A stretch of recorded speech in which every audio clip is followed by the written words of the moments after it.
আসসালামু আলাইকুম। আমাদের বাসার পাশেই কিন্তু একটা নদী আছে। আজকে আপনাদেরকে এই নদীটা দেখাবো। নদীতে যদিও এখন পানি খুবই কম এবং পানির যে বাজে অবস্থা, তাতে নদীর কাছাকাছি যাওয়াটা খুবই কষ্টকর। সাভার যেহেতু একটা শিল্প কারখানা কেন্দ্রিক এলাকা, সেই কারণে কিন্তু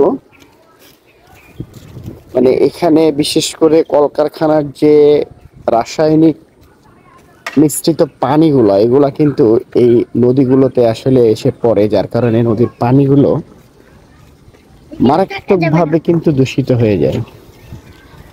খুবই খারাপ একটা অবস্থা। পানিগুলো দেখলে আসলে নিজেরই কষ্ট লাগে।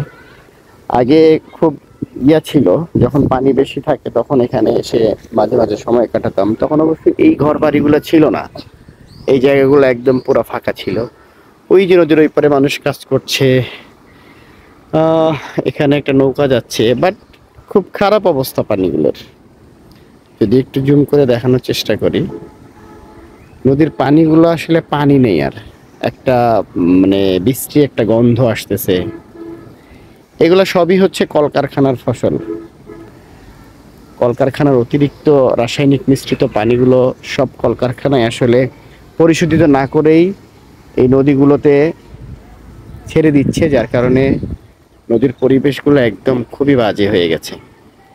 খুবই বাজেভাবে নদীর পানিগুলো দূষিত হয়ে যাচ্ছে। বিশেষ করে যখন পানিগুলো কমে আসে, তখন এই নদীর আশপাশে যারা, বিশেষ করে যাদের হচ্ছে এই বাড়িঘরগুলো দেখতে পাচ্ছেন, তারা কিন্তু একটা খুব ব্যাড স্মেল পায় পানি থেকে, যেটা আসে। খুব খারাপ অবস্থা। যেমন এই বাড়িটা একদম একেবারে নদীর কোল ঘেঁষে। তারপর এই বিল্ডিংটাও কিন্তু একটা প্লট পরেই।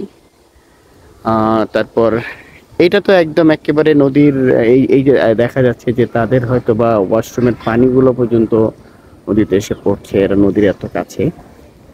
তো তাদের জন্য কিন্তু এই সময়টাতে যখন নদীতে পানি কম থাকে, তখন খুব কষ্ট হয়ে যায় এই ব্যাড স্মেলের কারণে। আমাদের যারা কলকারখানার মালিক আছেন, যারা প্রশাসনের লোক আছেন, তাদের আসলে এই জিনিসটা খেয়াল রাখা উচিত।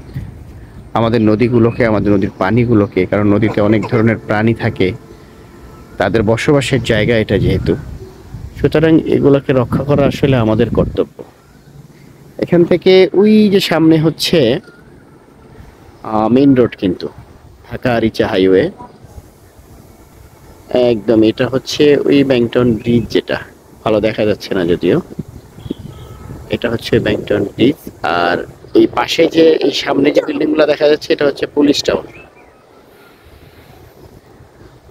একটা সময়ের এত সুন্দর একটা জায়গা এখন আসলে পরিণত হয়েছে একদম দুর্গন্ধের একটা আখড়াতে।